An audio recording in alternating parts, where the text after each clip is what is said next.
Okay, we'll call the Personnel and Administration Committee meeting to order. First thing we need is approval of the prior committee meetings. Moved by Supervisor McDevitt, seconded by Supervisor Frazier. Any discussion? All those in favor? Aye. Opposed? Carried. Okay, at this time I'll open it up to the floor. Anybody would like to speak on anything before we get into our agenda? Okay, I'll close the privilege of the floor. Next, we'll move right into our action agenda to be discussed by our Human Resources Director. Jackie. Morning. Morning. The first item is the usual report on tracking vacancies filled, so if anybody has questions, I'm happy to answer those. Everybody good with that? Okay. Item B is a request to rescind Resolution 549 of 2019. We went through RFP process to do a free price for a self-insured insurance plan, and the health insurance recruiters have decided not to move forward with that at this point, so we just need a resolution rescinding the previous resolution. Moved by Supervisor Conover, seconded by Supervisor Garrity. All those in favor? Aye. Opposed? Carried. And then item C is a request to award the contract for independent employee assistance service provider to Adirondack EAP. We just got the responses in last week, so when we did the agenda, I didn't have my recommendation ready because I got the responses on Friday. But after reviewing them, there's a memo in your packets reviewing each of the proposals we received. But I would recommend that we move forward with Adirondack EAP. It's a vendor we've had for the last 5 years. Usage has grown under them. So any questions, I'm happy to answer. I'll move that. Okay. Supervisor Garrity, seconded by... Who's that down there? Oh, Supervisor Wild. Any discussion? Supervisor Bramer? Thank you. Could you just walk through your, the basis for your recommendation? Sure.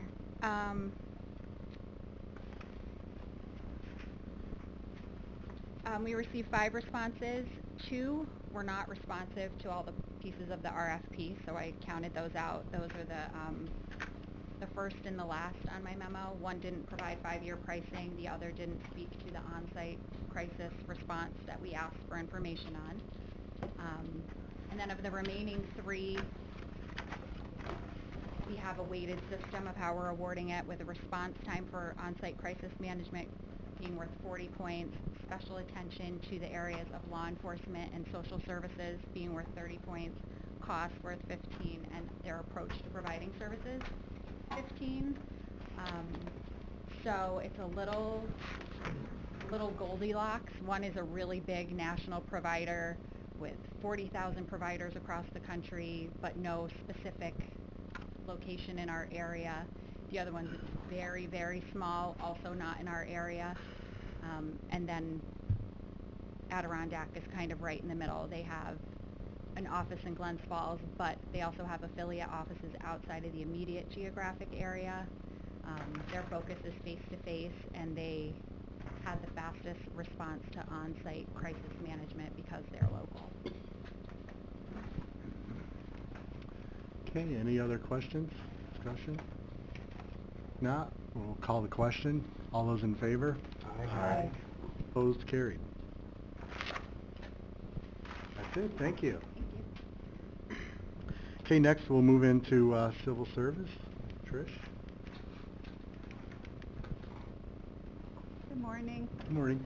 First, we're looking to, like so many departments, establish a Facebook for our department, and we're at the point where we feel like we're working a lot on expanding recruiting, and we feel like we can maintain a good Facebook page at this point that would provide a lot of additional opportunities to find candidates. So that's our request. My understanding is I don't need a resolution, just a consent. We've talked to IT. We're working on making it something that's valuable. Supervisor Wild? Thank you, Mr. Chairman, Trish, do you have a goal for how many post-recognition you receive? At this point, we're really just, we've had a lot of interest, but we don't have any data as to how we're going to do that. We're really just updating all our programs at this point, that we're finally having some data and some knowledge as to how many people are applying for exams, how many people are sitting that apply, how many people are recruiting. We're doing a lot of requesting of information from candidates as to where they're hearing about it. So we're really just beginning to look at and try to understand what's the best way to reach out and get candidates. So next year at this time, I'd probably have a lot better information for you. Okay, does anybody else have any questions? Supervisor Bramer? Do we have a written policy about this department starting Facebook pages and how they manage them and responding to comments and that kind of thing? Yes? Yeah, we do. It says that it goes to committee approval. It doesn't go to full board approval. And then the process, thank you. The process is that the staff people in each department are responding to comments? Right. Well, the department head is responsible for all the content, and if it's anything that's out of the ordinary that doesn't deal with the day-to-day functionings of the department, it comes through me. We've started to talk about how we would address that in our case, because we have a lot of questions that come in just on how exams work, etc. So before we go forward, we're actually going to have a plan to how to address this. We've talked to some other counties that have effectively implemented this, and so we realize that it is a little bit different. Our website is, we're updating that too, so we are looking at the concerns. How are we going to do this to make sure that we provide information, but also make sure that we continue building, that we don't disadvantage anybody or create any perceptions of anything other than total objectivity. So that's a concern. Okay, Supervisor Wild? Chairman, thank you again. Trish, I'm not able with Facebook, but I do understand that there's a way to increase your reach to people by buying ads and the like, or promoting your posts.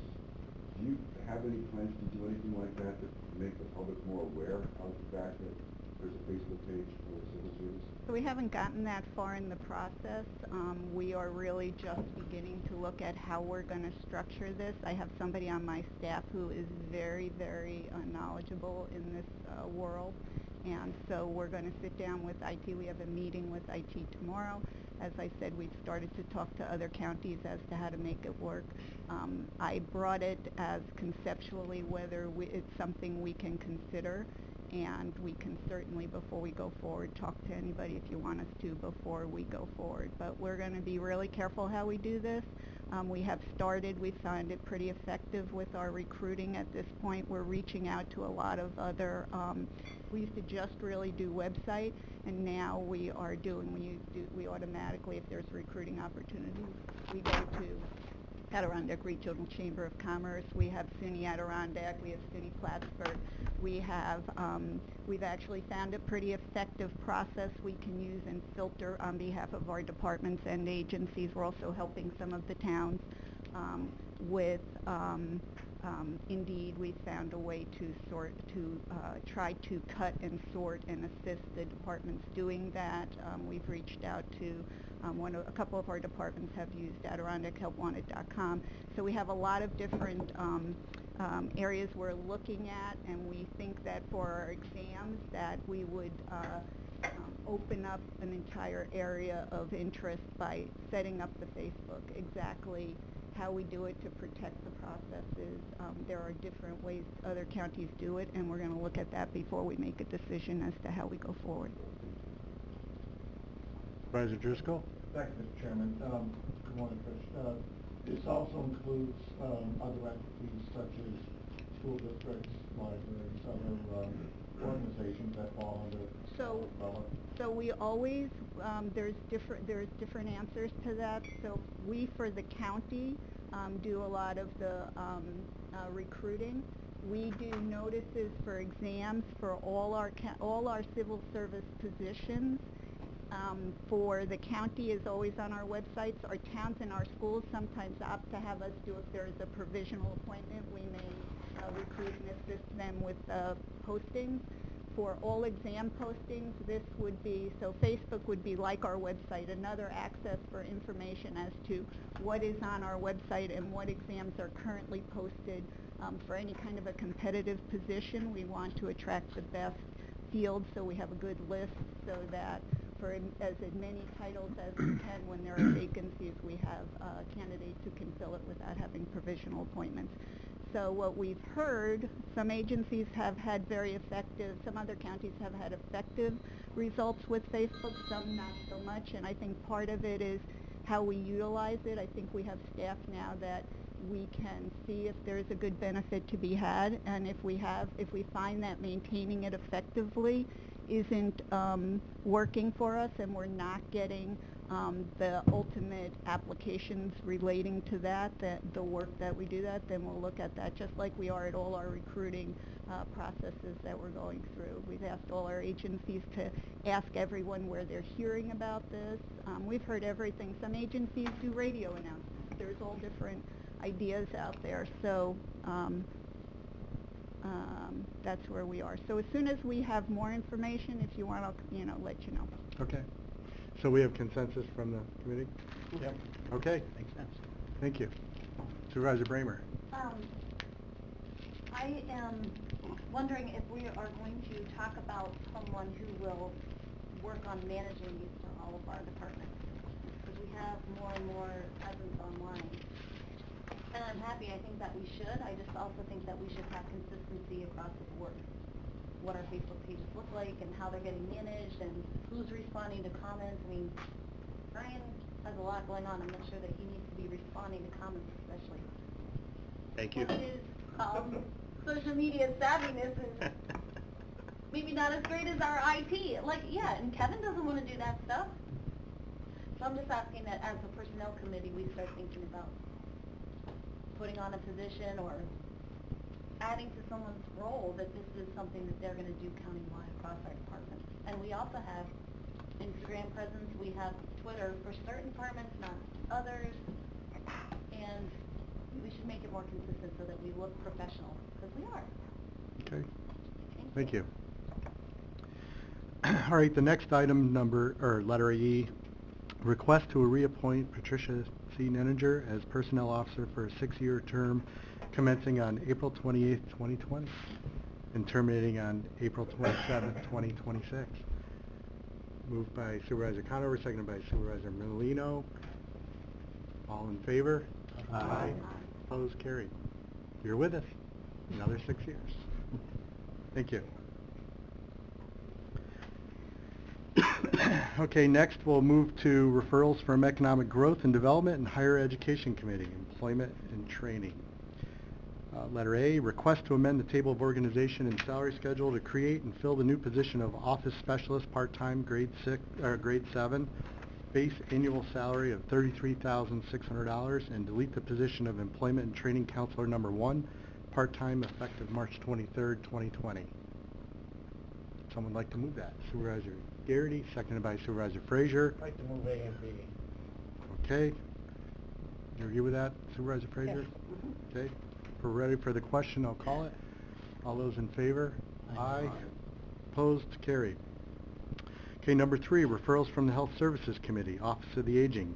Letter A, request to amend the table of organization and salary schedule to reduce the hours of meal site cook number 2 from 30 hours a week to 25 hours a week, Indian Lake meal site, based on staffing requirements outlined by the New York State Office for the Aging, effective March 23rd, 2020.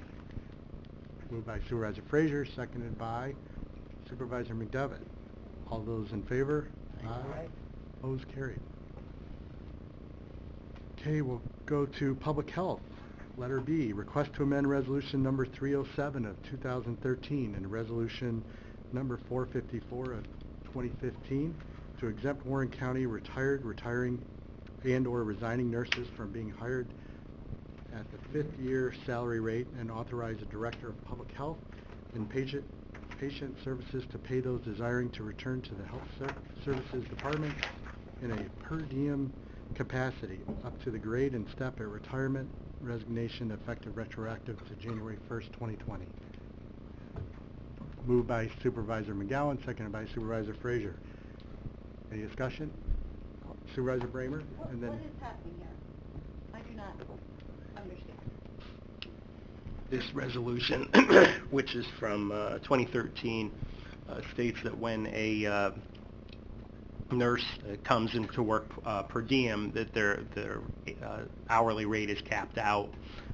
What we've discovered with the department is that Janelle is able to get retired nurses to come back and do those part-time gigs, and it helps her to cut down on overtime to be able to have those individuals do that. But it is difficult to do that when they retire and then they have to come back and work for significantly less of an hourly wage. So that was the reason she made the request. Supervisor Beatty? You know, what do you think the cost difference would be from the current format to the proposed format? Do you have an idea on the difference in dollars? We did. We took a look at it 2 or 3 weeks ago. Tammy, do you remember what that gross was? $10,000, and that's... Yeah. About $10,000 per year increase if we go to the new format. That's factoring out any savings we would get in overtime. That was part B of this, so Yeah. Are we taking up the savings from having less overtime because of the fact that we'll be able to fill those temporary Yes, you positions? would have less in overtime, so you would, they feel that they would recoup the savings by not having the overtime. What's happening is as folks retire, as Ryan said, you know, when they're coming back, they're coming back at a lower rate. By letting them come back at the rate which they retired, it's more beneficial for them to do that, so I think they're gonna find that more of the nurses are willing to do that, so that will cut down their overtime. So we'll see less overtime, More regular salary. higher regular salary per diem, but it should wash. Yes. Is that what you're saying? Supervisor Driscoll? Thank you, Mr. Chairman. In addition, there's also the increased speed on the ground and an opportunity to bring in additional revenues along with those costs too. So there's more nurses out there serving residents of the county. So that $10,000 would be or more. Okay, if we're ready for Supervisor McGowan. Yeah, it also brings in the efficiency too. You know, we've already had the people, they already know the process, they have everything. So, I mean, overall, when she discussed it, you know, to me, it just, it kind of made sense. Supervisor Bramer? I was not here in 2013. Does anyone tell us what the point of that was in 13? Well, I think it's when we were having a shortage of nurses, so at the time, we were having a short, so we were trying to set something up. I don't think we had a lot of the people aging out at higher rates at the time, so they picked a rate that probably was higher than the few were leaving at. Is that correct? What was happening is they were coming back to base salary. Yeah. Not at the 5-year step. Right. So once we put in the 5-year step, then we could have them come back to the 5-year step. So this is just. But now even the 5-year step is too low. Yeah. Yeah, because And they're... This is a decrease. Most of our nurses, if they're at the retirement age, they're probably 15, 20, some of them 30 years Yeah. plus. In the wages, we'd had to keep increasing the nurses in order to compete with Hudson Headwaters and the hospital and all that stuff. So that's... Okay, if we're ready for the question, I'll call it. All those in favor? Aye. Aye. Opposed? Carried. Okay, item number 4, referrals from the Human Services Committee. Countryside, letter A. Request to amend the table of organization and salary schedule to create and fill the new position of laundry worker, part-time, grade 2, base annual salary of $27,438, effective retroactive to March 15, 2020. Moved by Supervisor Frazier, seconded by Supervisor McGowan. Any discussion? All those in favor? Aye. Opposed? Carried. Social Services. Letter B, request to reclassify the position of Senior Account Clerk, number 5, grade 7, base annual salary of $42,036, to Principal Account Clerk, number 2, grade 10, base annual salary of $46,615, effective March 23rd, 2020. Moved by Supervisor McGowan, seconded by Supervisor McDevitt. Any discussion? All those in favor? Aye. Opposed? Carried. Letter C, request to amend the table of organization and salary schedule to create and fill the new positions of caseworker number 38 and caseworker number 39. Grade 16, base annual salary of $43,390, effective March 23rd, 2020. Moved by Supervisor Frazier, seconded by Supervisor Bramer. Go ahead. Thanks. First, this is, I'm sorry, 4B. Yes. Yes. Oh, B and C? No, this is just C. This We already is did C. D. We're on C. Okay. Yeah. Are these two positions, are they, federally reimbursed? A mixture of state and federal, depending on what their function is, about 70% reimbursement. Oh, so it kind of gives a point, okay. Okay. Supervisor Bramer? This is something that we did talk about, I mean, we talked about in social services, the rate of the cases that our caseworkers are holding, so I do support this, and I also think that we should add 2 more for preventive services, because the more that we can help children stay out of difficult situations, the better, and we have fewer caseworkers on that side in that unit. So, I'm not sure who the chair of that is, but I will try to get them to, is that you? No, Peter. Oh, Peter, I'm sorry. Peter, Paying maybe attention, we can Peter? put that on the pending discussion list for that committee. We certainly will. Yep. Especially if it's 70% reimbursed, small pay price, I think, for the county to pay. Done. Okay. Thank you, sir. No, it has been. It's DSS positions. Okay. Ben.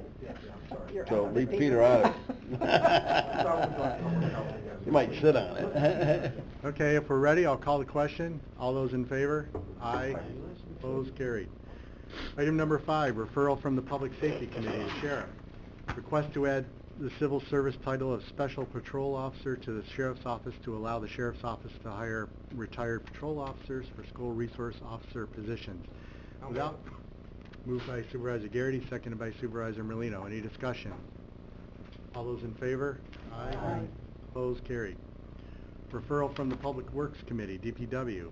Request to amend the table of organization and salary schedule to create and fill the new position of Engineer 2, grade 17, base annual salary of $73,670, and delete the position of Engineer 1, number 2, grade 13, base annual salary of $65,948, effective March 21st, 2020. Moved by Supervisor McGowan, seconded by Supervisor Frazier. Any discussion? All those in favor? Aye. Opposed? Carried. Supervisor Beatty? Yeah, I'm just trying to get a handle on this. So, we're going to eliminate or delete the position of engineer, number 2, grade 13, and then create a new position, basically $8,000 more. Can you explain, Kevin, what the thought process is? I can. First of all, our engineer 1 was next promoted to the highway manager position. So that opened up that position.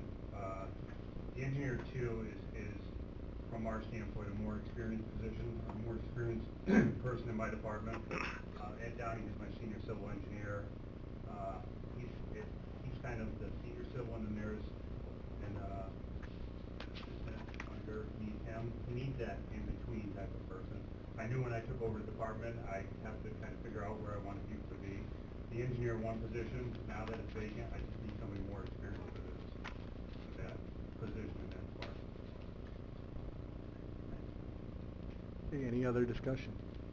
Where we're all item? Okay, we'll move on to item number 7.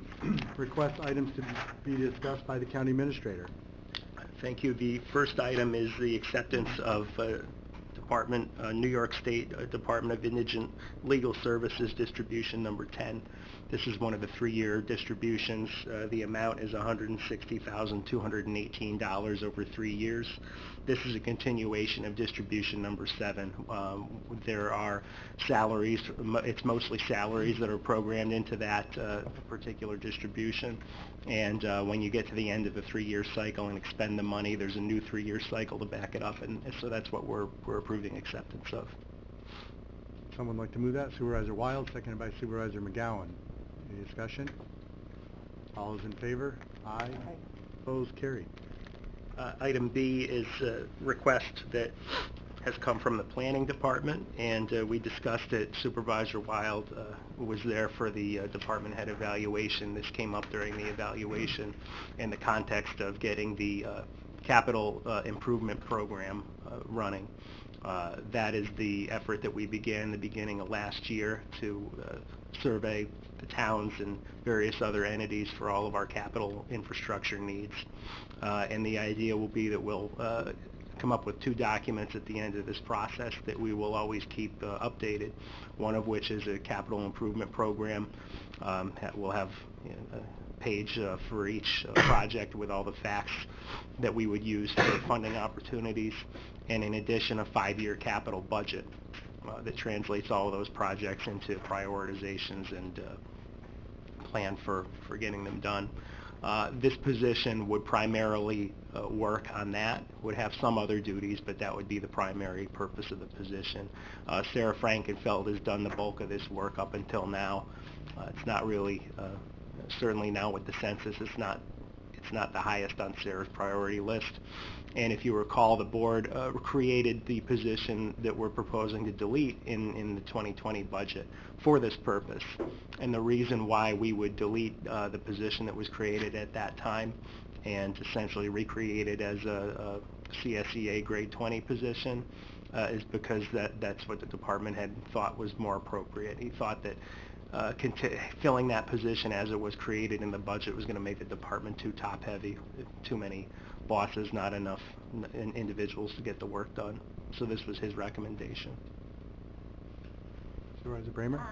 I worked on putting this position into the budget at the time, and there were some specific reasons that we did not do the senior planner.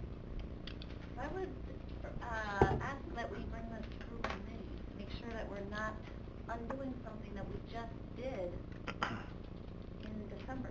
Was it initially senior planner, or was it a different title? It was senior planner. And we added it in as assistant county planner. I cannot remember what the reasons were. But I know it had to do with the specific duties listed in that job description, and that we were concerned about, maybe it had to do with the salary too. It was probably the salary. Also, Wayne's idea about then we have too many, but. Yeah, it was probably, I want to say it was the salary. I'm having a hard time remembering the reasoning as well. But this has been a grade 18, Jackie. It's been a grade 18, and in the process of redoing the job description and getting this ready to go for today, we've proposing to regrade it for a higher salary to help with the recruitment.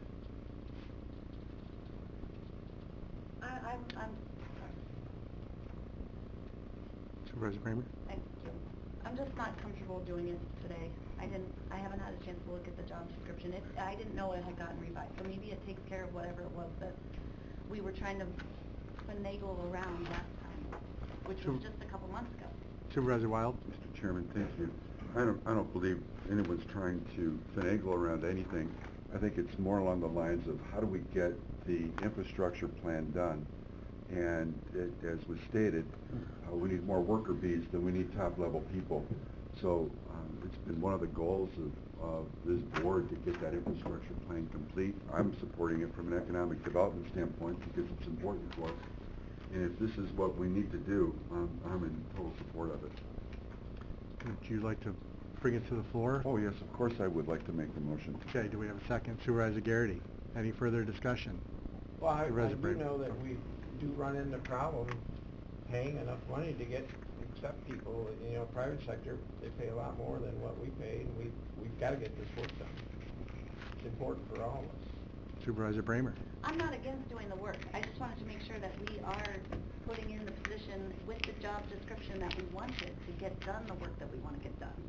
And the other thing that I thought we were going to work on was some sort of master plan to help us with facilitating implementation of this list of infrastructure projects. And I see us taking no action on doing that. So again, we're going to be going in reverse order of what we should be planning, what we want to do before we start taking action to do stuff. I don't know. I certainly don't want to hold this up. I will vote for it. I would like to see us moving forward with a master plan. This person is going to work on that. Great. Okay, if we're ready, I'll call the question. Oh, Mr. Chairman? There is a concern about the salary, though, speaking to the department head. We had comparisons with the town of Queensbury as a senior planner for $66,000, land use planner $56,000, and the Lake Champlain, Lake George Regional Planning Board as a planner for $57,000. So his concern is actually getting some money taken down. Supervisor Bramer. That's why we put them as the assistant county planner, because it's the higher grade. Are you telling me that we switched it? I mean, 49 is still very low. Wayne's had that title since the beginning of the year, and he's chosen not to do anything with it. This is Wayne's request.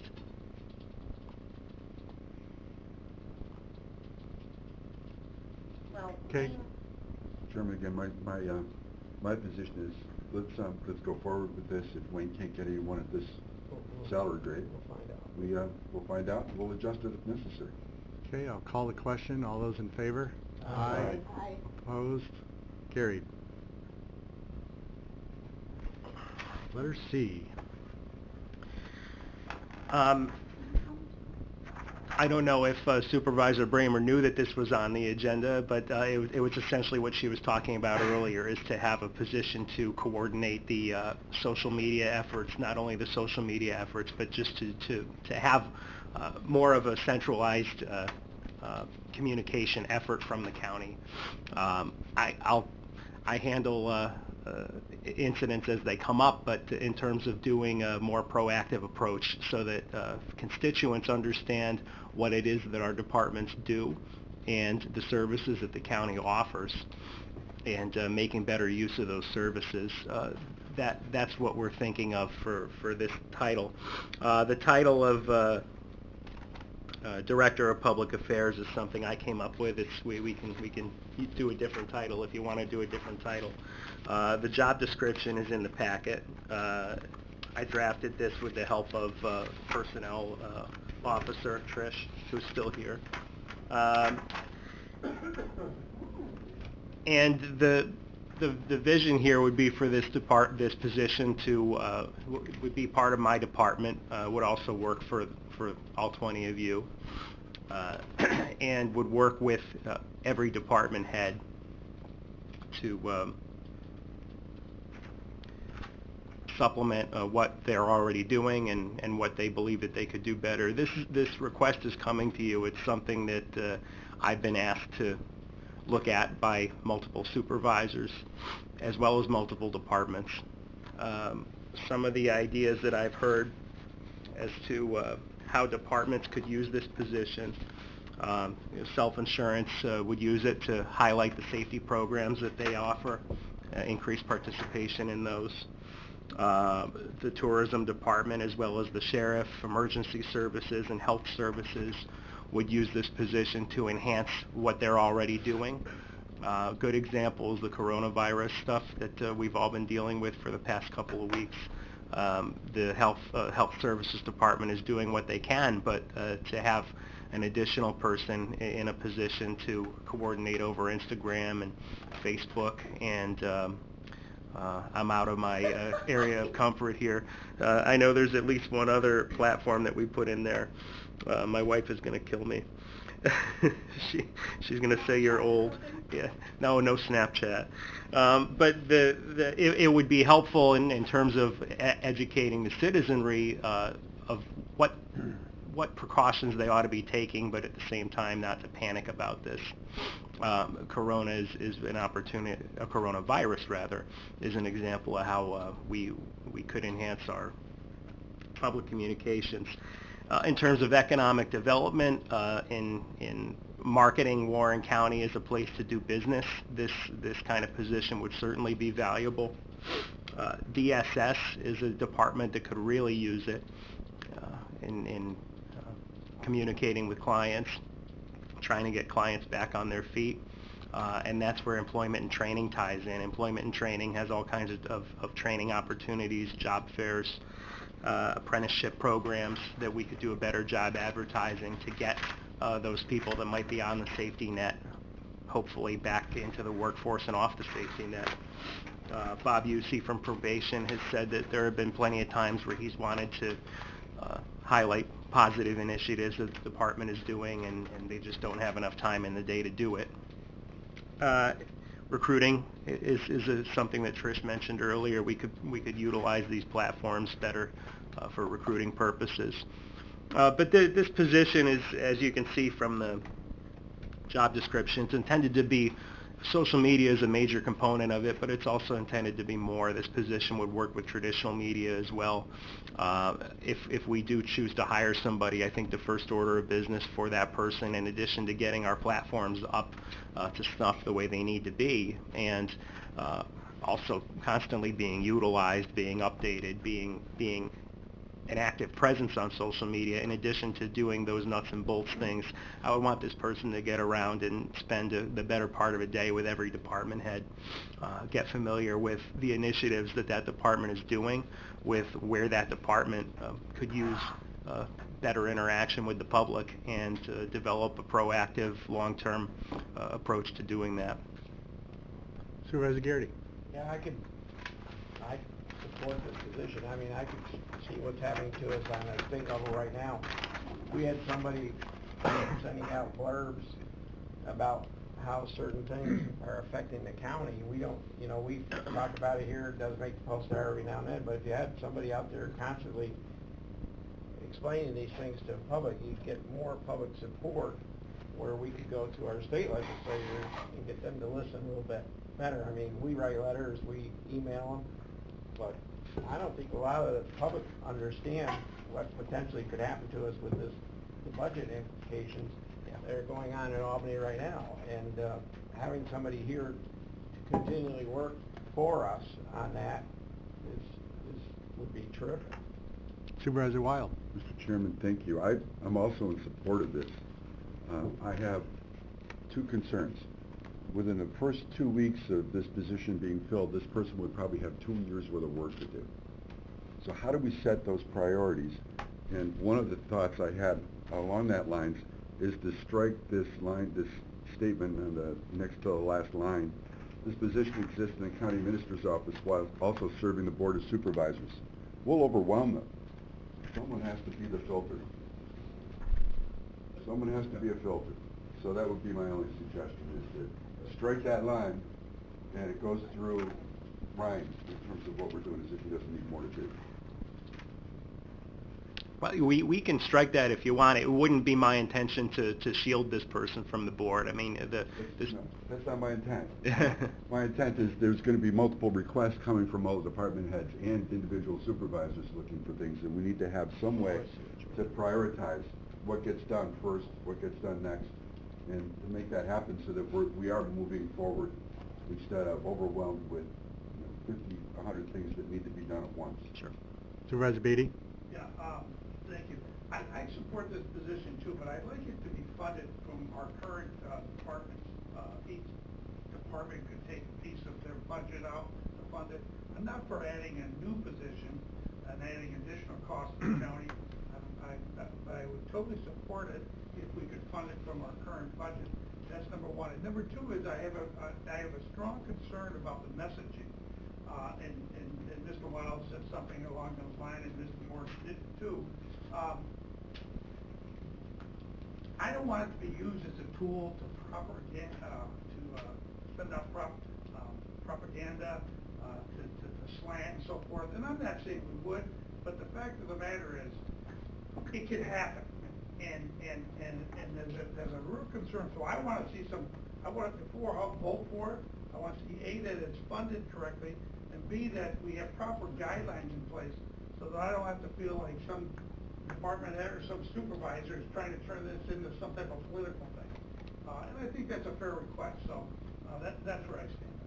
Supervisor Bramer. Thanks. I mean, yes, I was not envisioning this would be like individual supervisors' little avenue, venue for lobbying. I mean, maybe if we pass a resolution that says we want to, just like we do now, I'm going to send we're going to send a letter down to our legislators, and maybe we put something about that on our Facebook page. But I was picturing it like these are messages from our departments, about jobs, about the coronavirus, about veterans programs, and probation. There's all kinds of stuff that we're doing, great stuff that we're doing that's not getting out to the public. And I see on here it says coordinating with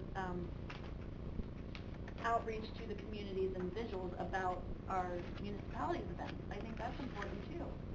If there's something in Warrensburg you want to get out, that's important. I think that's an official. But I don't think we should be having individual supervisors trying to tell this person what to post. That would be terrible. Supervisor So Seaver? I guess maybe I agree with you about striking that. Thank you. I'll yield quickly to Supervisor Driscoll, who beat me to his hand raised, so I'll go after him. Thank you. This past Sunday, I was fortunate enough to have a guest essay published in the Post Star, and really the basis of that article was to encourage individuals to learn more about our county. But they can only learn more about our county if they know the resources that are available. Great programs are only as good as people who participate or access those programs.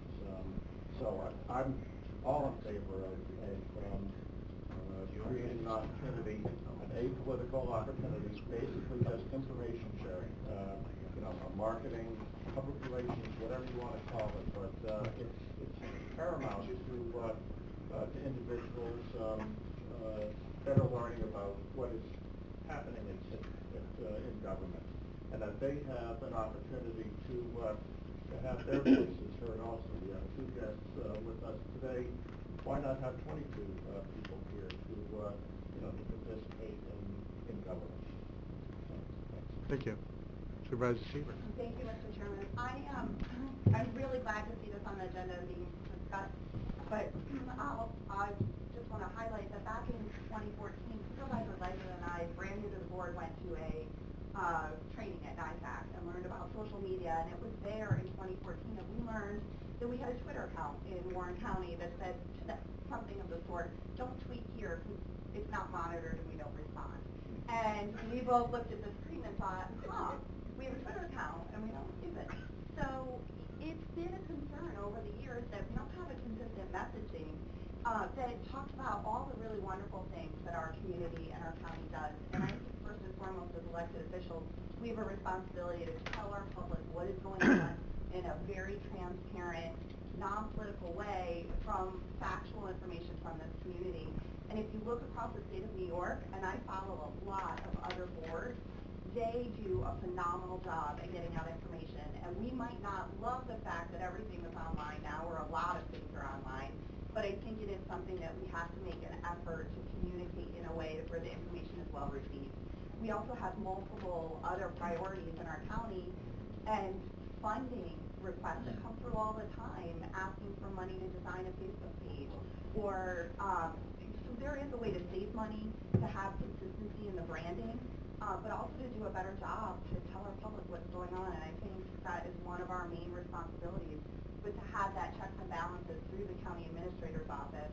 But this position I think is critical to the success of our county, not the success of each supervisor. So I would support it. Supervisor Wild. Mr. Chairman, thanks again. Just for clarity, this is a director level position, so I'm assuming they're just going to be someone who helps set the standards, helps define the format and the like. and maybe somewhat of an advisor to the individual departments. Was that your intent, Ryan? That's partially the intent. Is there is a line in the job description that says councils, county supervisors, and department heads on public relations and press relation issues. But it's really to do something that we're not doing. It's to come up with a comprehensive program to better educate the public on on what we do and to get better engagement with the public. If you may, Mr. Chairman, my concern is this person going to be doing all the posting, or is this person going to be advising the individual departments? No, it would be my goal would be to have this person doing the posting. Doing the posting? Right. Supervisor Bramer. Are we going to talk about the financing, or do we want to just pass this over to the finance committee? I mean, I do kind of like the idea of squeezing money out of each of the department's budgets to try to pay for this, or do you have a recommendation about maybe a position that we could delete out of the budget? Well, Not currently filled. I mean, I know that's typically our, my we try to do that. my recommendation on the starting salary, which is on the final page, is $58,354. That's level 13 on the non-union schedule that we came up with last year, $58,354, and the 30-year salary for that position is $76,159.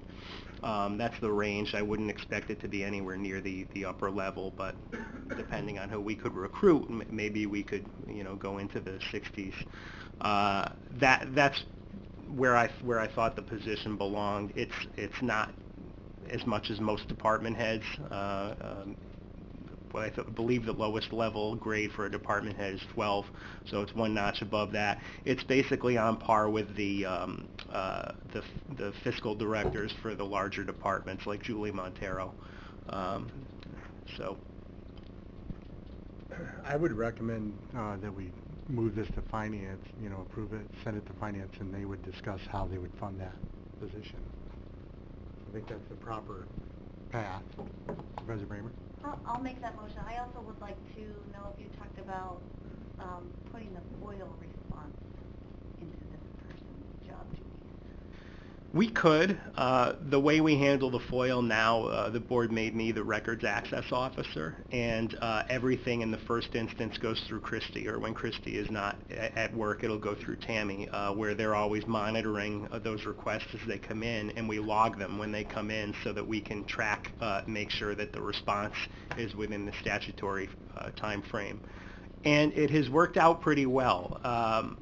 For the most part, I'll always be made aware of when a FOIL comes in, and most of these are no-brainers in terms of how to handle them, but if there is a question on how to handle them, Christy and I will work, and they'll say, we got to get, this is the list of department heads you need to get in touch with, or we'll get Mike Colvin involved for some of the ones that involve word searches. And then to the extent that we have to do any redactions, typically, my office can do that fairly easily, and if we need help, we'll get the county attorney's office involved. Rewinding a year and a half ago, this was a much bigger task because of one particular individual we had that who is not in this room, Travis, who used to FOIL a lot of things that has not been doing that as much lately. So. The way we have it running right now through my department is working fine. It's not a drain on anybody's time. But this certainly would be an appropriate position to bring into that if that ever changed. Supervisor Wild? Thank you. I'll second Supervisor Bramer's motion. And that was just as it is, send it to finance, it moves to go, okay. Any other discussion? All those in favor? Aye. Opposed, carried. Could I ask one more thing with this position? If it's going to report only to me, I'll make the decision on who we hire, but if I could have a group of maybe 4 supervisors that want to sit in on any interviews and help me make that decision. I don't want to hire somebody that only I'm comfortable with. I'd like the board to be comfortable with that person as well. If anybody wants to think about whether they want to be involved and maybe get back to me. Supervisor Sieber raised her hand. Okay, you were involved with this in the beginning, so. Anybody else? Supervisor Driscoll? Supervisor Garrity? I enjoyed the interviews. Supervisor McGowan? What do you bring to the table, Fred? Thank you. Okay. We'll move on to letter D, referral from the February 21st, 2020 board meeting. Yes. The IDA. This is, this goes back to our conversation at the February board meeting. We had several unanswered questions about the process to appoint individuals to the IDA. We have gone back and researched all of those questions, and Amanda and Mary and I would like to jointly report on what we found.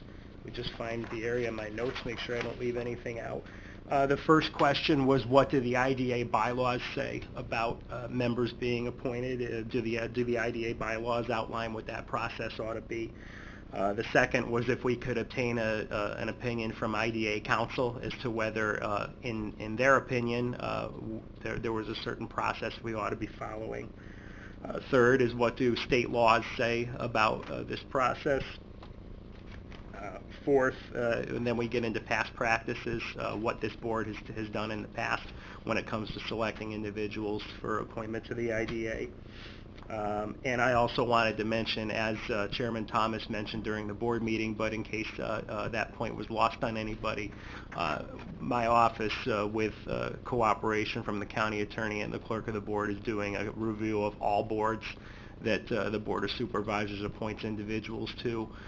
Tammy is preparing a binder that has all of the there it is, has all the documentation for every one of these agencies. That'll be bylaws, it'll be resolutions from the past that speak to how those appointments are done, with the idea of if there's anything that we're not in compliance with, we will use that information to get into compliance. So that's that piece. If I could turn it over to Mary on the legal pieces. Sure. So the general municipal law is really the only document that talks about membership of an IDA. Section 890-C says that the appointment is made by the governing bodies of the county. So that would be the Board of Supervisors in Warren County. When you pass a resolution, you're making the appointment pursuant to the law. It says there can be 6 to 10 members, and that they serve at the pleasure of the appointing authority. So the person appointed serves at this board's pleasure.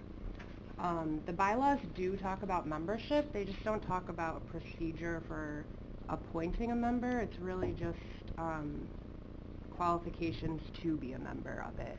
But for our purposes, that's not really relevant. Yeah. The IDA council, Supervisor Leggett was involved in that conversation. The IDA council's opinion was that as long as the members are lawfully appointed by the appointing authority, which they are, these always end up in resolution form, and they go to the entire Board of Supervisors either for an up or down vote. As long as that process is followed, IDA council did not have an opinion as to how those recommendations, where those recommendations start and how they get to the board, as long as the board ultimately acts on them, which is what is happening. So that brings us into how do we do it? What is what has been our practice? And what we're really talking about is the top of the resolution where it says who introduced it. The most recent IDA resolutions that have been somewhat controversial have had the chairman of the board at the top of that resolution as the introducer. Others from the past couple of years have had this committee, the Personnel Committee, as the introducer. Amanda did extensive research into the county archives, including trips down to the basement where we keep files and rats and all kinds of things. So she has a report on that. There are no rats down there. I'm just kidding. I didn't see any, so. Well, we don't make any food, so it doesn't matter. So I'm looking right now at Resolution 98 of 1971. That appears to be the first resolution where we appointed anyone to the IDA, and that made the appointment of 2 people, and it was introduced by the Airport Committee. From 1971 to 1975, there are several different appointing resolutions here and there for, it looks like they're just appointing people, replacing people. There's really no pattern there. But those resolutions were all introduced by just random people. Sometimes there's one person introducing it, sometimes there's two, but it doesn't appear to me that there's a committee. I couldn't find any committee in their standing committee list from 1971 that lists any of those people. So I'm going on the assumption that these are just people who said, you know, they would introduce the resolution. In 1976, that seems to be when we first started having a standard procedure of appointing at the beginning of the year. That was made by the chairman, and then I kind of spot checked from 1976 to 1990 because that's actually going into files and looking for things, but they all appear to be by the chairman. In 1990, that's where our automated records start, so it makes it much easier to find these records and look at them. So from 1990 through 2019, there were 51 appointments to the IDA. Some are beginning of the year, some are mid-year to replace people, things like that. The majority are all introduced by the chairman of the board, regardless of whether they were at the beginning of the year or mid-year. Out of those 51, there are only 5 that were not introduced solely by the chairman. There's one that's 310 of 1991. That's a mid-year appointment where they were replacing someone. There were 4 people's name on the introducing line. Again, not a committee, just 4 random people. And then there are 3 from 2018, 1 from 2019. Those were all introduced by the Personnel Committee. They're all mid-year appointments to replace people, and they were all during, the time that Mr. Conover served as chairman. And that's what he had directed, that they go through the Personnel Committee. During those years, though, there were also our standard January appointment, which are made. We used to do it during the organization meeting. As things have changed, we started doing it at the first regular January board meeting. So there were still those resolutions that were introduced by the chairman, but it appears that the mid-year all went through Personnel Committee. That's where we are now. Oh, thanks. So that's been how we've handled this. It's been essentially a will of the chair as to whatever the chair wanted to do. Supervisor Conover? Interject here that even though during my time it went through personnel, I did introduce the name. In other words, I was approached by the chairman of the IDA and the chairman of personnel relative to an appointment, whether I was prepared to advance a name. And my response was yes. So that name would not have been advanced had I not agreed for the advancement of the name. So in a very real way, I did introduce those names, or they would not have been introduced to not from personnel. Supervisor Leggett? Thank you, Mr. Chairman. I have not done in-depth research with Washington County. I did ask the chairman of the IDA, who is from Washington County, how they appoint onto their board, and it is an appointment from the chairman.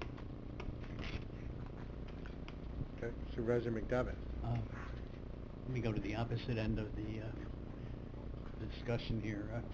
When we want to remove someone from the IDA, what is the process and procedure? The members of the IDA serve at the pleasure of the appointing authority, so we would, as long as it's not a removal by the expiration of a term, if you're going to remove somebody within their term, it's a resolution from the board.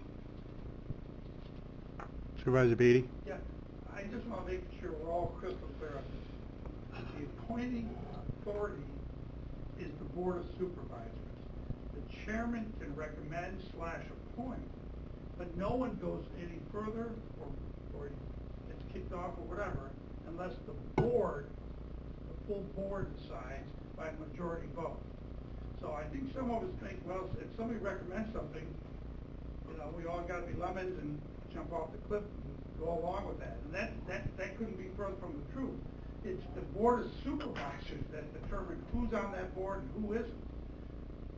The chairman can recommend anybody he wants, and that's his authority to do that. But that doesn't mean that that person's going to sit on that agency or not sit on that agency. I don't want us to lose sight of that. A lot of times we think, well, if somebody appoints somebody, we automatically got to approve it, and that's not, nothing could be further from the case. Supervisor Conover? Yeah, I see it as and if you look this up, I think you'll see, I see it as an advise and consent situation. Now, maybe our rules should spell that out clearly, and I'm all for that. And maybe we could ask the Rules Committee to deliberate on that.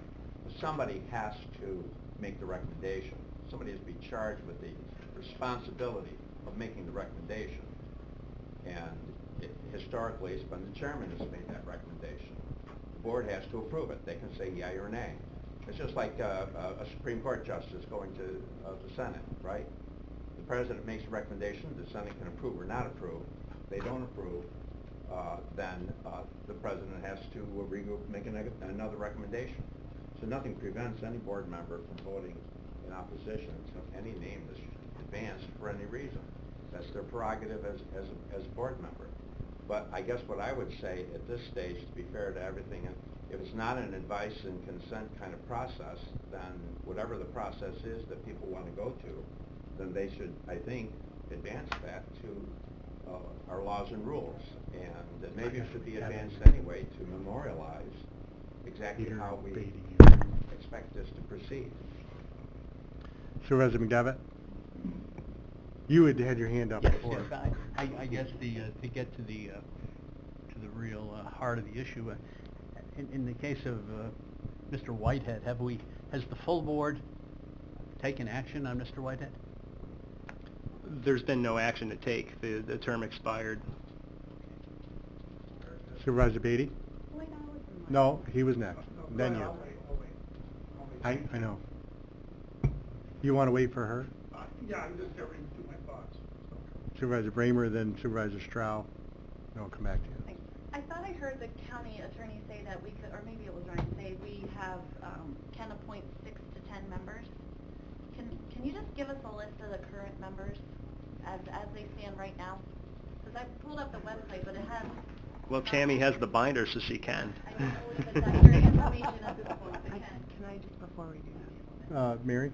I want to clarify. I'm actually, and I called Amanda about this morning, I'm not sure how many Warren County can appoint and how many Washington County can appoint. 5 and 5. It's 5 5 bylaw, 5 and 5, equal. is that pursuant to the bylaws of the IDA? The way it was created. 5 from our county and 5 from Washington County. So I guess my question still stands, though. Who are our current 5? Not I. I know. I crossed you off, but I have Thank you. Craig, Mike, Nick Caimano, Jimmy Sullivan, and, well, Travis. Travis isn't on there. Dan Bruno. Right, Dan was just appointed. So, Dan Bruno, Craig Leggett's still on, Mike's still on, Nick Caimano, and then Simpson is up. So, I mean, Travis was the last person who was appointed by the board. Don't know why we wouldn't reappoint him. Okay, Supervisor Strau? Yeah, well, I mean, part of the confusion is between appointing and nominating. Appointing is, by law, state law, is clear. The legislative body does the appointing. What's less clear, because it doesn't appear that we have rules guiding this, is who can do the nominating. There are legislative bodies that do have rules as far as who can nominate. Lacking rules, you could argue that the nominations could come from the floor of the legislative body. I know that you could also argue that there's past practice, and so that carries some weight too. But the bottom line is, as far as nominations go, I don't think we have any. So therein might be where we want to take a look. If we want to develop rules on this nomination process, then the Legislative and Rules Committee might be the place to do that. I want to ask, hold on a second. He didn't make a motion. You can't make a motion. Supervisor Beatty, did you want to come back to this, or no? Well, I think the process should be open to anybody who wants to be on that board, and I guess that would pertain more to letter E on your agenda, which is appointment of Larry Stevenson. So I guess I'll wait to make that comment again when we get to that point. Okay, Supervisor Bramer. I agree with Supervisor Strau that we should have legislative and rules take up the issue of a rule, just a county rule, our internal rule about how the appointments are made. Not appointments, nominations. policy. that lead to an appointment, yes. I think what you're saying is you would like to send that to legislative rules, establish a policy, so that we have something that's hard and fast, and we don't end up in this situation again. Are we talking only IDA or all county agencies that the board appoints? Yeah, we might as well do, Supervisor Bramer? we have a whole binder of these, we might as well put in place a policy for all of them. Well, we have to be aware of what if a policy doesn't fit one of them? What if something is dictated by federal law or state law? That's what we're trying to determine in doing the binder. Supervisor Bramer? Sure, we can put something in that says unless you proceeded by other law. This would just be our internal policy. Supervisor Conover? I think laws and rules can look at whatever they wish to look at any time they wish to look at it. But at the moment, I think that the question before us is that we apparently don't have a policy, a regulation, a written regulation on how the nomination is made. So, but anything beyond that laws and rules, which apparently I'm on as well, wishes to look at, I'm there to consider anything that's advanced, but at least in terms of this horizon, I think that we should resolve the issue of how this nomination is supposed to take place. And because I think it's very important.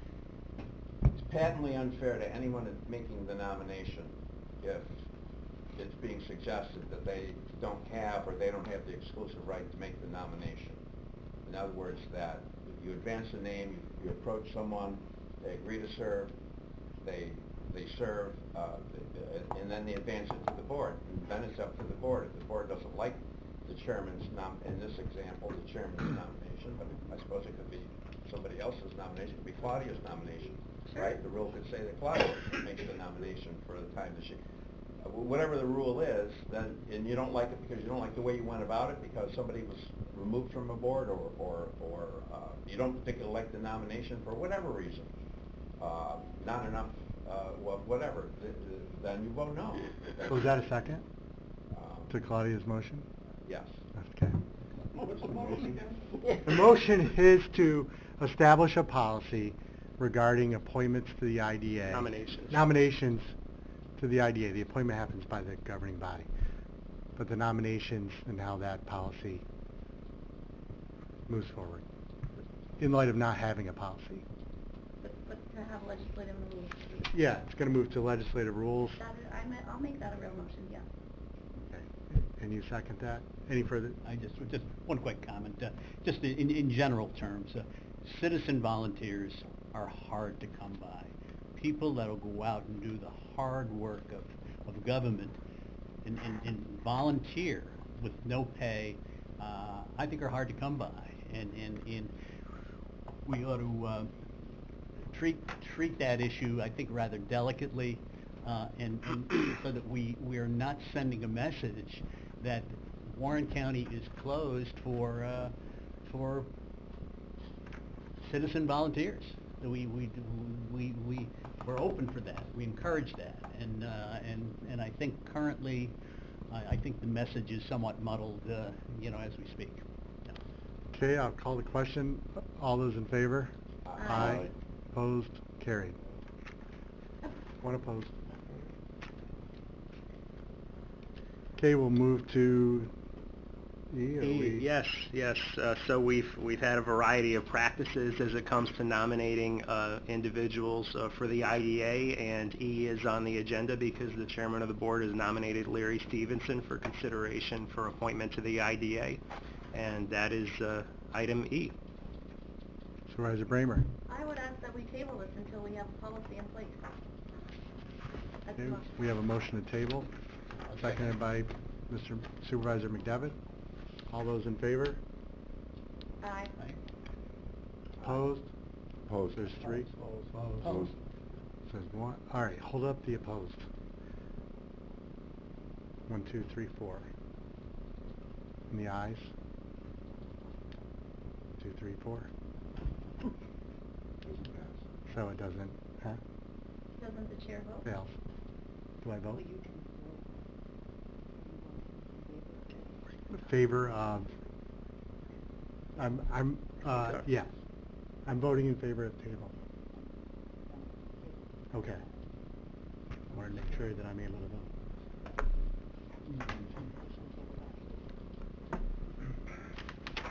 I'll resign. I'll just take my seat.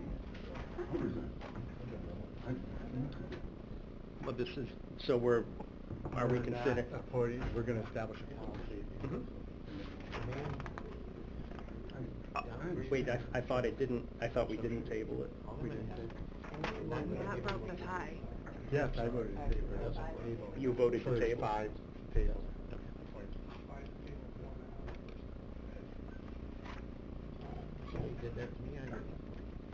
Mr. Chairman, it's a pleasure of this committee. I'll resign from the IDA if it makes it easier. You can't go no place. I have enough to do. Well, vote. You want more, we gave you more. It's a table. I just don't think it's fair to table a resolution right now that we have somebody sitting there waiting till we make a rule. And the IDA is short, Put this person the in IDA is for a right now year and short then have staffed. the rule. We're missing a voice. So if you resign, you make a motion to appoint both of them? No, not at all. We gotta solve the travesty. Okay, Supervisor Bramer, did you have something? You had your hand up. With respect to this last one? I don't know, No. you were waving your hand, so. I don't think so, I was just waiting. Okay. Pending items, there's none in personnel, none in hire. Under pending items for the chairman, last week I brought up a suggestion about getting with DEC about a burn ban for a month in our county. It was poo-pooed a little bit, but they stayed on it. And I have a gentleman, Jim Crouton from DEC, says he would work on it if the county, I can get a letter from the county, like I need a letter from my mother to take a day off, get it from the county to allow him to go forward with trying to get a burn ban for 1 month in our county to get rid of all the brush. So Are you talking about burn ban, Jake? You're not talking about... No, Lifting no, the burn lifting ban. it. Oh, Lifting lifting. it. You didn't say that. All right, lifting the burn ban for a month, so we can burn, because I don't know how the other towns are, but we're having a problem. And this morning I got a call from the state DOT, who's cleaning 9N, wants to know he can dump brush in my landfill. So, you know, I'm in the middle of a lot of, so if I can get a letter, I don't know if it'll get approved, but allow each town to see this gentleman to get a permit to burn for 1 month. It might not go through, he said, but... Supervisor Bramer? Well, I mean, the What reason is... about just wait, what about the idea about composting that stuff? Where's the thing with the grinder tub? Yeah, all right, hey, I got the grinder cost right here. The grinder costs $3,500 per day, plus $1,000 to set it up. My town can't afford to have that there for a week. I'm talking about the county going together to help with all of this. With That all might the be people good, that- just like the other grinder. That might be good down the road, but today isn't a problem, right now. I don't mean, think I can... I've issued 7 burn permits in my town to people burn in their backyards, and I think that's more dangerous than anything else. So if I can burn 7 people, 8 people, 10 people burning a pile of brush, why can't we burn 1 pile at the landfill under controlled conditions for 1 day? I mean, I just don't understand it. If you don't want it, that's fine, I'll take care of it another way, but we could kick these things around. It's right now is the problem. Could be better than fireworks. You know? Well, I'll make a motion, you go ahead with it. I don't think you'll get anywhere, but if We have a motion? you have a guy at DC saying to do it, I'll We have make a a second by motion to do it, but- Supervisor McDevitt. All those in favor? So wait, can we just, 1 day at the town landfill? This is what you want? It's gonna be open for a month. It might be 1 day this week, 1 day next week, depending on how much comes in. But the town is doing this, The and town is monitoring it, and gonna keep Yeah, it from... because We you burned understand before. that No, I any- don't understand. Any person in our town can Can get a burn. burn permit right now. Right now. Anybody can come in, Person. any person can come in and get a burn permit, even though there's rules in place of what they can burn garbage, they can do anything you want in that burn permit, and we issue them all the time. But on their control burn at your landfill, where we used to do a control burn to burn the brush, that was taken away from us 3 years ago, I guess. So it's created a lot of problems for the towns. And you're running out of space and you're running out of places to do this. And it really upsets your residents, to be honest with you, that they don't have a place. But you take a something that happened like the storm. There are trees down everywhere that Everywhere. they're out there trying to pick up now. So I say go for it, Gene. If you're Supervisor. successful, I'll buy you lunch. Supervisor Leggett? And if I'm correct, there is a statewide burn ban from March 15th to April 15th. But that's far April away. or May. May? It's May. May. March to May. And my plan is to stack it in my landfill, and on May 16th, burn it. That's simple as that. Supervisor Seaver? I'm sorry, I just, can you, and maybe you could just clarify this for me. I think recently we've seen a lot of committees coming to personnel, or issues coming to personnel to kind of, I don't want to say tag on, but nowhere else to go before a full board meeting, which of course highlights the need for looking at different scheduling for committee meetings, but is this a personnel, like why, can you just tell me why? It's not a personnel, it's administrative. I needed a letter from our administrator saying that it's okay that I apply for this burn permit. And you have to have committee approval? No, it's not a committee to. I just want to bring it to Ryan right here in front of everybody else so he can't turn me down. No. Supervisor Bramer? I got 2 phone calls while I'm sitting here waiting for the state DOT guy permission to dump trash in my landfill, and I won't give it to him till I can get some leeway on how I'm gonna get rid of it, because I can't handle what's coming in now from my town. Supervisor Just Bramer? one more comment. I mean, I would love your support, Gene, to go to DPW committee and say, let's look at the tub grinder thing for the county. We need to do something about our waste, and we can't just keep burning it. But I will vote for this, because you need it now. Superintendent Hajos? We have a term agreement Right. with a contractor right now. That's right. To go to any landfill or any transfer station, sorry, not landfill, within the county, including all the towns, tub grind. But Gene's right, it's $3,500 per day. Per day. And it's $1,000 step. Okay, Supervisor Leggett? Sorry to drag it out any further. Other transfer stations that we looked at here in the county charge for pickup truckload, tandem truckload, one-ton truckload to bring in. Those should cover it by the time you get that pile, and they can go through a huge pile in one day of debris. So, Chester has looked at That's it. easy to say, but people don't want to pay to get rid of the brush that's hanging in their roads and trees, and they don't want to pay. You know? So I'll Okay. burn it and take the fine for it, that's all. It's easier than that. Okay, higher education, we don't have any pending items. There I was don't need a no, vote. there was no It's not a motion. vote. I just. There's no just resolution. need- Can I get a letter? If you don't want to give a letter, that's fine, I have no problem with it. I'll move on with another direction. I say give them a letter. You can take the day off sick too, Gene, if you want. Yeah, I know, it's like going to school, telling my mom to give me a letter to take a day off, you know? Okay, we'll go to item 6, vacancies approved for filling by oversight committee. I think everybody read those, I don't need to read them off. Everybody good with that? Okay, positions filled on emergency basis since last meeting, assigned counsel, sheriff, and treasurer. The backup information is there. If there's nothing further to come before the committee, I'll take a motion to adjourn. Supervisor Wild, seconded by Supervisor Conover. Was that a motion to adjourn, Mark? No, sir, I was wondering if there was going to be an opportunity for the public to speak. That was in the beginning of the meeting when I asked.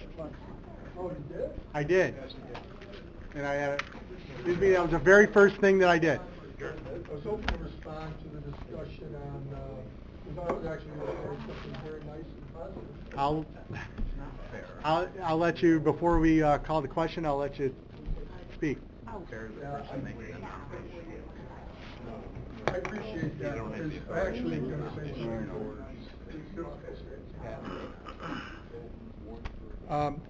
It's not easy to be a member of the public and take time off from work. I'm working on a big project for a client. I'll be working tonight. The 2 hours that I was here, I'll be working tonight on this. But I do want to say it's worth it to come to these meetings.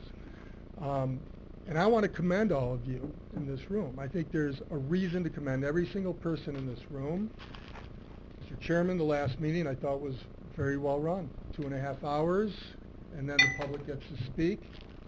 I thought this meeting was very well run. I think the IDA is well run. I want to commend you all. I think these departments are very professional. I could call out 5 or 6 departments here. The towns, I've spoken to a number of supervisors, Craig, Edna, Personally, I've spoken to them about their cleanup after the storm. Nice job.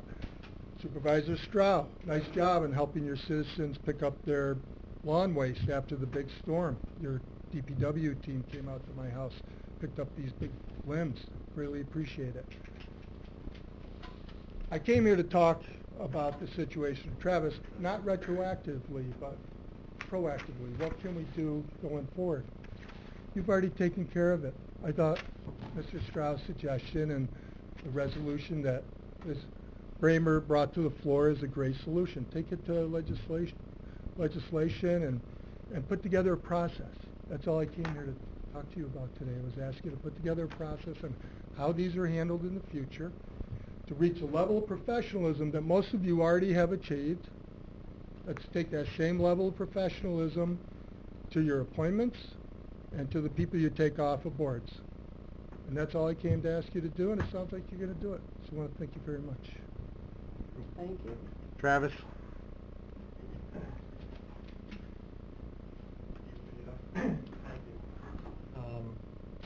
I just want to comment on a couple of things here. I echo what Mark has said, and I think I went ahead and said it at the end of the last board meeting as well, that I was pretty happy with the way I saw you handle some of these discussions, and it looked a lot different than what I saw some years back.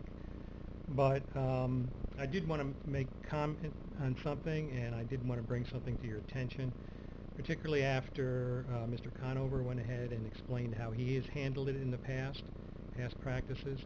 One of the things he said that is he talked to the chair over at the IDA as well. And that's something that didn't happen, and I didn't know whether it did or not happen, but I recently got a copy of this email that was returned to Mark. For some reason, Mike Wild's also copied on it, and it was asking Dave O'Brien, the chair of the IDA, about my expulsion. And he said that what Mr. O'Brien says is that the person who did not reappoint him owes him that explanation. Washington County has a precedent of not getting involved in the political matters of Warren County. I had asked Travis to help me with the electrical substation evaluation earlier that week. If I had known he was not going to be reappointed, I would not have put him or myself in that position. I admire his efforts and his questions. So I think it's pretty clear that the chair did not consult. And in fact, just this past week, I attended several meetings and at of the IDA and the Fort Edward LPDC, which I have a continued interest in. And I got a letter of thanks again from Dave O'Brien for thanking me for coming, and I have the email here from that as well. So I have no problem whatsoever with you considering other people, and from everything I can understand, this Mr. Stevenson is probably a fine individual and a good choice. I had conversations with Matt Simpson over many months where he had told me that in his opinion he thought we ought to have more community members on the IDA as opposed to elected officials. I think maybe he's still in agreement with that, and that's the way I feel as well. You have the LDC and other things here that public officials can get onto. The IDA, the Industrial Development Agency, is something that we all can share on. I would not be here today, and you might consider this as well, if it had not been for a manufacturing concern in Washington County, Hollingsworth and Bose, which hired me there 20 years ago. They were the beneficiary of an IDA grant some years prior to that. So, you know, I'm very, very much, I've been in manufacturing and industry all my life. It would be good to have some diversity on that board. I add diversity. Sometimes, you know, it's in the way I handle discussions, different than many other people there. But I'm still just one vote in 10. I'm not a threat to anybody. And I do believe that you ought to be looking at having all voices represented on there. And I think I've done a good job.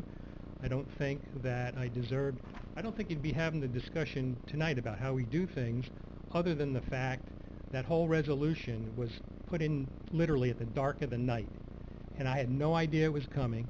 None of you had any idea that it was coming, or maybe if you did, you certainly didn't let me know, because I would have brought all this to your attention ahead of time. And, you know, I'm sorry I did not have that opportunity. Thank you. Okay, I'll call the question. All those in favor? Travis. Aye. Yeah.